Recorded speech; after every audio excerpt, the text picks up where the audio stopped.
सही बात बोले।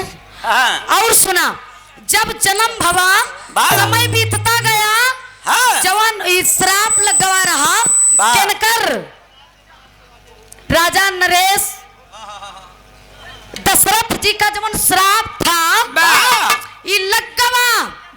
अब बाबूजी जब अंधा हो गए, बेटा हो तो श्रवण जैसा।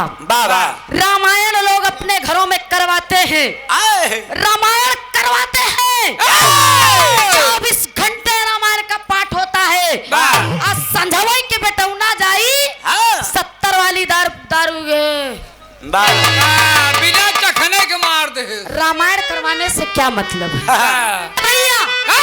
जिस समय श्रवण कुमार जी अपने माता पिता को चंद्रकला और उद्यान ऋषि को लेकर के कंधे पर चल देते हैं बाबूजी, चलते चलते बाबूजी प्यास लग जाती है। जब सरजू नदी के किनारे पहुंचते हैं, वही अयोध्या में बाबूजी जब उनको प्यास लग जाती है, कहने लगते हैं कि बेटा हमें पानी दे दो। कमंडल लेकर के चल देते हैं पानी लेने। जैसे ही पानी लेने जाते हैं बाबूजी, भरते हैं कमंडल में, वैसे ही आवाज जाती है। राजा दशरथ जी शिकार करने के लिए जाते हैं। उसी समय उन्हें लगता है कि कोई शिकार है, हम शिकार करेंगे। उन्होंने बाबूजी बाण मार देते हैं और बाबूजी श्रवण कुमार को लग जाता है। श्रवण कुमार वहीं पर तड़प करके बाबूजी जान दे देते हैं, मर जाते हैं। और वही राजा दशरथ जी पानी लेकर के जाते हैं चंद्रकला और उद्यान ऋषि के पास। तो बाबूजी वो अपने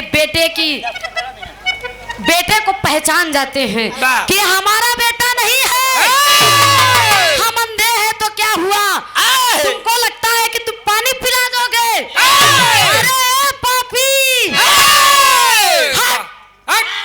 कहन हम पानी नहीं पिएंगे, तू मेरा बेटा नहीं हो सकता। जा मैं तुझे श्राप देता हूँ।